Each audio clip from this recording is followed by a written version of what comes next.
Yes guys, what's going on? Welcome to AdamMcKola TV. We are back for another Weekly United, the place where we wrap up the week in the world of Manchester United and get all the latest news in one spot. And what an incredible week it has been. We have had Harry Maguire's court case in Greece. We have had Lionel Messi mayhem, Jadon Sancho updates, a bid for a defender, and much more going off this week in the world of Manchester United. So make sure you're keeping it locked to AdamMcKola TV to keep up to date with absolutely everything and to enjoy daily Manchester United content. Click that subscribe button, click that join button, like, comment, and of course share, and keep it locked to AdamMcKola TV. But let's get stuck into the Weekly United, and we're starting off with that news of a bid for a defender. Benoit Badiashile, who's a fairly reliable journalist, has come out and said Monaco have rejected a €25 million offer from Manchester United for defender Benoit Badiashile. Niko Kovac has told his board that he wants to keep the Frenchman and that they should reject all bids for him. So Benoit Badiashile as on the receiving end of a bid from Manchester United, which has been knocked back. Now, we've heard a couple of rumours in relation to this fella joining Manchester United. There didn't seem to be anything of real substance there. We had heard him linked with Leverkusen and a few other clubs as well, and we thought maybe United's name were being used just to smoke out a little bit of interest elsewhere to speed up the deal with Bayer Leverkusen. Now, Bayer Leverkusen are believed to still be interested in signing Benoit Badiashile, according to Benoit Badiashile. And obviously United's bid was rejected. Now it remains to be seen whether we'd go back in with a bid, whether we have actually been in with a bid. But it is interesting news. There's obviously talk United want to sign a centre half. There's a lot of talk about Chris Smalling at the minute, potentially joining Roma again. That's come back up for 17-18 million euros. But we've also heard that a few Premier League clubs could be interested in Chris Smalling as well. So United could recoup around £20 million for Chris Smalling. You're looking to pay off most of what you'd have to pay for your new defender if that was Benoit Badiashile, and if you had to go up to 30-35 million euros or whatever. But will United be looking elsewhere? Are there any alternatives in that centre-half market? Obviously, there was talk about Gabriel Magalhaes. United made contact with his agent, but didn't make any contact with the club Lille. So it didn't look like we were actually serious about that signing, and it looked like we were maybe being used by his agents to get a better offer from elsewhere. But this one, seemingly there's been a bid. Will there be a follow-up by Manchester United for Benoit Badiashile? If there is, we'll keep you updated here on AdamMcKola TV. Now, talking about a centre-half that is at Manchester United and is our current captain, Harry Maguire, and what a week it's been for the Manchester United captain.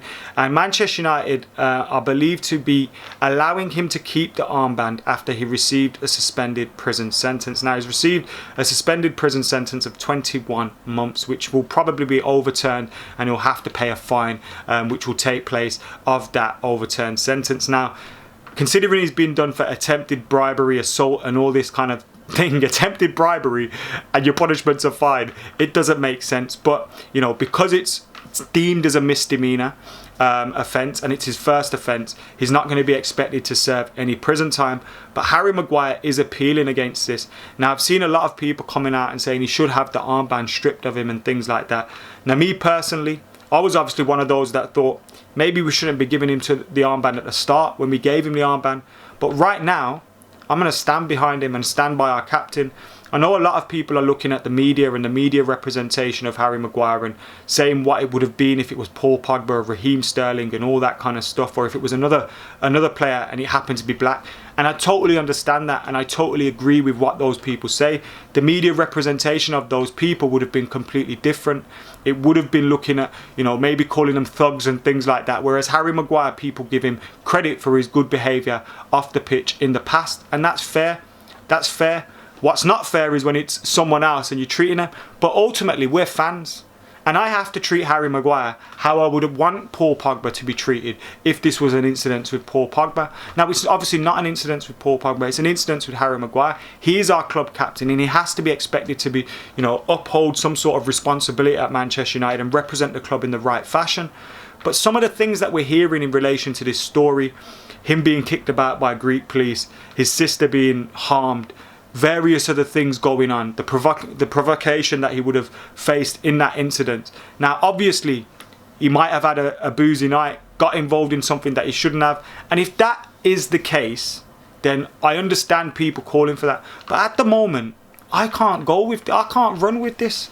I can't run with this because we're looking at a Greek court that have speeded up this court case massively, processed it quick time. He hasn't had a chance to sort out his defence. There was no CCTV footage. He's apparently done stuff inside the police station, and there's no CCTV footage.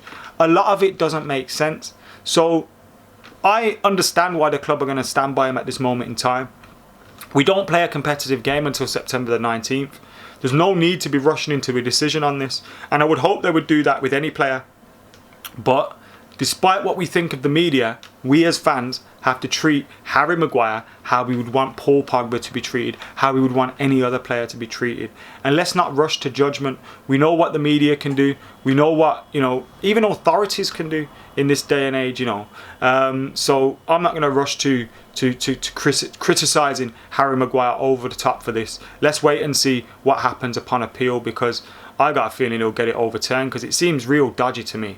Real dodgy. So has been talking about Jadon Sancho in his transfer podcast, and they believe Manchester United are confident that a deal for Jadon Sancho will happen. So is the player and his representatives, and whatever Dortmund say in public, they also believe that they will sell. Now, obviously, this one is going to drag on for a while, it seems. The only thing that's managed to take it off the headlines was Harry Maguire and Lionel Messi.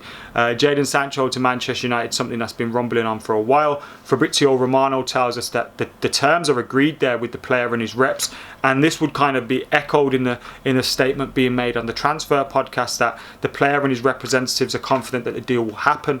Now, we've got to get a deal agreed with Dortmund. We're still in the same place, so it's not much more point talking about this one. How do I feel about it? I feel it will eventually happen. United will eventually pay 120 million euros and we'll get Jadon Sancho, but it's going to drag on for a little bit. And I know people are getting excited online and all this. We're seeing fake letters from the club to people that are writing blogs and blaggers and all this. Like, why are the club going to write a statement to someone that's written a blog? Like, just use your brains when you're reading stuff on the internet, and you're reading some of this in the know stuff, and you're reading some of these statements and ITK accounts and agent. Like, just use your brain. Stop winding yourself up in the transfer window. Stop it.